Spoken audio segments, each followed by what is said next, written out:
Guys, Greg with Green Zen, and thank you for coming to my channel. Now, you guys know me by now. On this channel, what I really love to do is just try my best to inspire people mentally, physically, spiritually, financially, and socially, because I truly believe that if we all had a holistic balance of each one of those areas, like a yin-yang balance, we would eliminate hunger, famine, slavery, war, disease, poverty, and have more health, wealth, and abundance together as one human unit on this entire planet.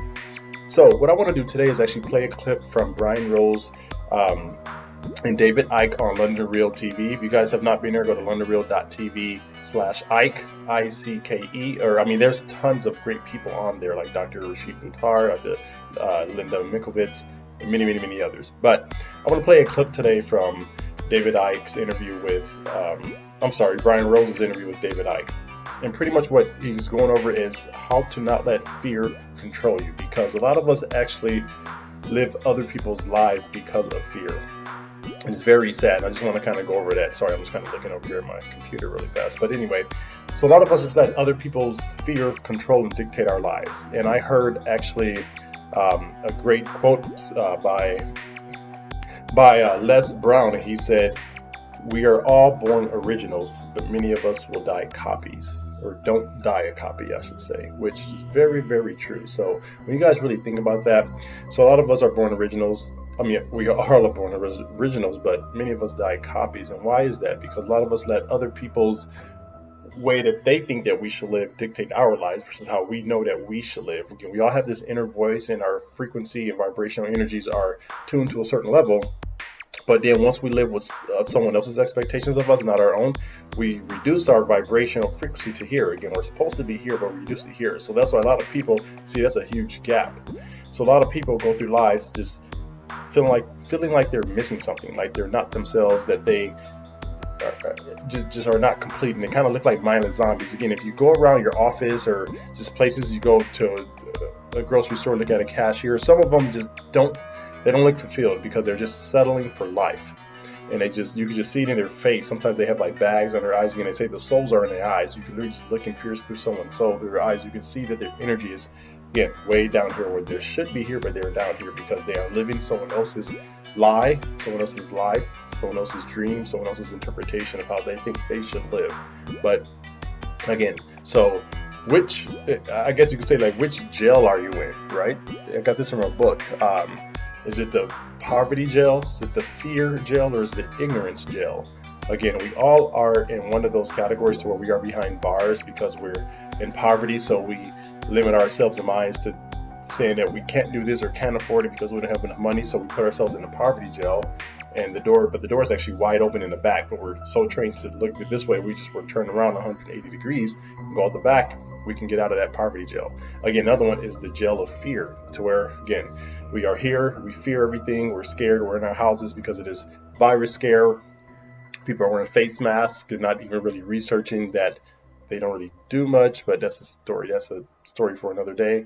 But again, we are on this fear to where now we don't even want to contact their human interaction, even our own family. We're trying to keep distance from them, but again, because of this fear that the media is putting into us. So we're fear. What about starting your own business or doing things that you think people will make fun of you with? Again, we are all scared. Or what about ignorance? Again, now ignorance as of today is still a choice. In the future, it may not be because of where we're going, but I think there's enough of us. I have confidence and courage that we all will get through this. There's enough of us fighting for the entire world to where people are still behind that ignorance jail, to where they just don't educate themselves and they just stay in this zone of like a twilight zone. So I want to play this clip again about how to get through fear, and let me know what you think. Last time you were here, you talked about fear and love, and how fear is ultimately the reason we don't make those choices. Fear of getting arrested, losing our business, dying from COVID-19. I mean, that's what's been weaponized against us. How can people confront their own fears? Because that's what's stopping people a lot of times from saying no to this sometimes ridiculous things that have been almost exposed in the last few months. Yeah, but what is it a fear of? You know what I think it comes down to in the end? I think it's fear of death. I think that comes from everything.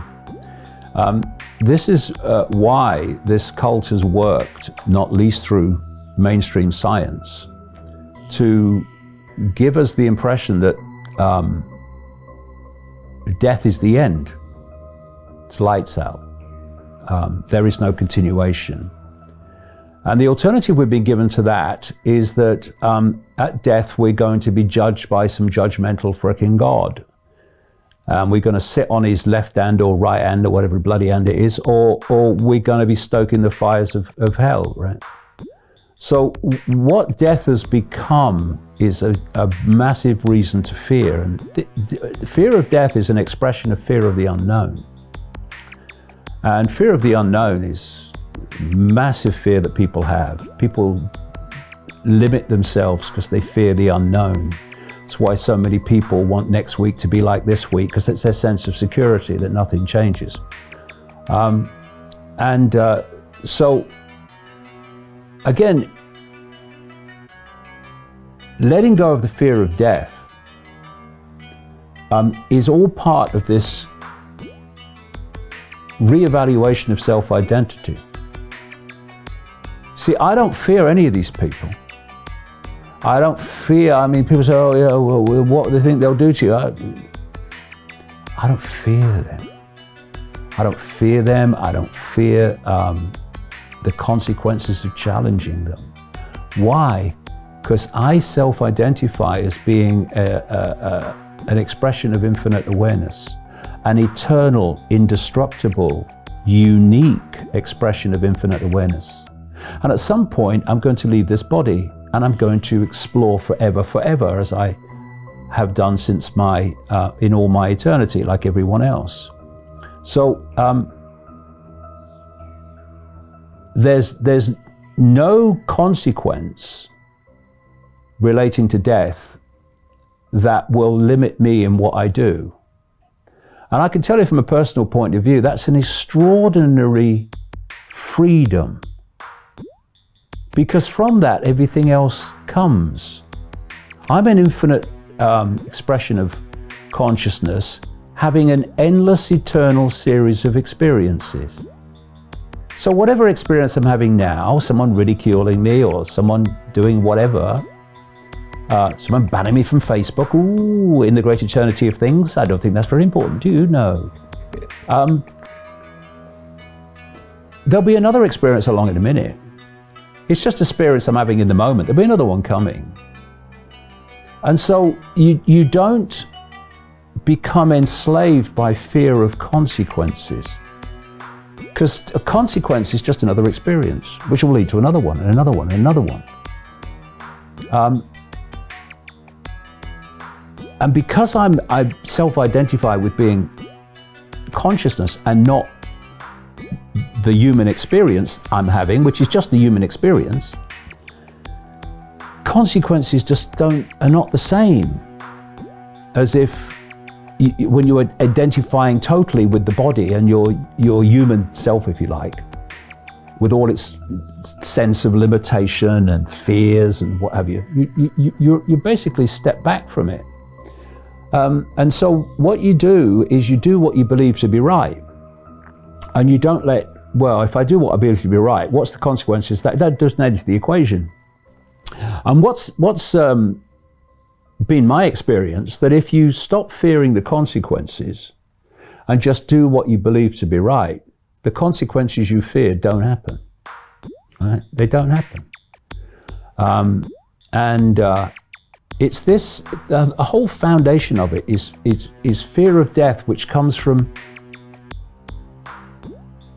not self-identifying with being an eternal flow of consciousness, which means death is just a release from the body. It's not the end, it's just the start of another experience.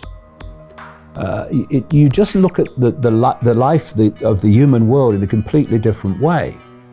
So I'll challenge these people in every way I believe is effective, and I'll never worry about what they're going to do or whatever. And in the same way, I'm not limited by fear of what other people think. I mean, you know, at some other point in the great flow of experiencing forever, am I going to be going, oh God, it was terrible what names they called me when I was in that body called David Icke? Just an experience. And so when you lose the fear of what other people think, because what you say is they have a right to think what they like, but so do I, then you're not limited by, if I say this, if I do this, what will people say? What will they say on social media? I don't give a shit. And it's an incredible freedom. And it frees you to speak your truth, whatever your truth is. See, I've said things over the years and written things that appear to be incredibly far out at the time. And I was laughed at and I was ridiculed. All right, write something else now. And now, so many of them are turning out to be actually, he were a bit closer to the truth than we thought, wasn't he? But if I'd have feared what other people thought and therefore censored myself, not said them, well, that's a bit far out, what will people say? Then people wouldn't be saying now, well, you know, he said that and it's happening. So, in so many ways, the greatest fears that people have are fear of death and fear of what other people think. And I can tell you, stick with it, because they'll think something else tomorrow. And if you are censoring yourself by what you fear they will think today, they won't be thinking something else about you tomorrow, because you wouldn't have said here what is shown to be credible there. Speak your truth. If people around you cannot respect your right to speak your truth, then what are they doing around you? Go and find another circle of people who will respect your right to be you. Don't try to persuade people and win them round when they just don't want to know. Just go and find some people that you can talk to that will respect you. Because what are you doing with people who don't have the respect for your right to your unique opinion?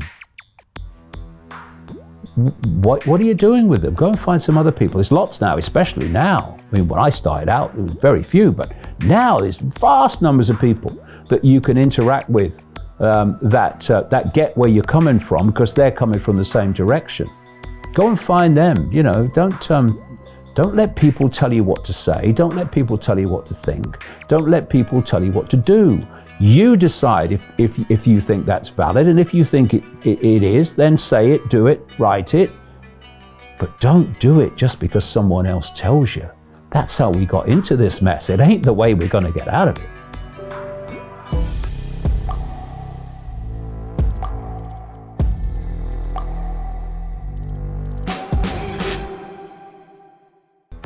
Alrighty, guys, so what did you think about that clip with David Icke and Brian Rose? A very powerful message that David had. So, as always, I want to leave you guys with a quote of the day, and this quote from Robert A. Heinlein.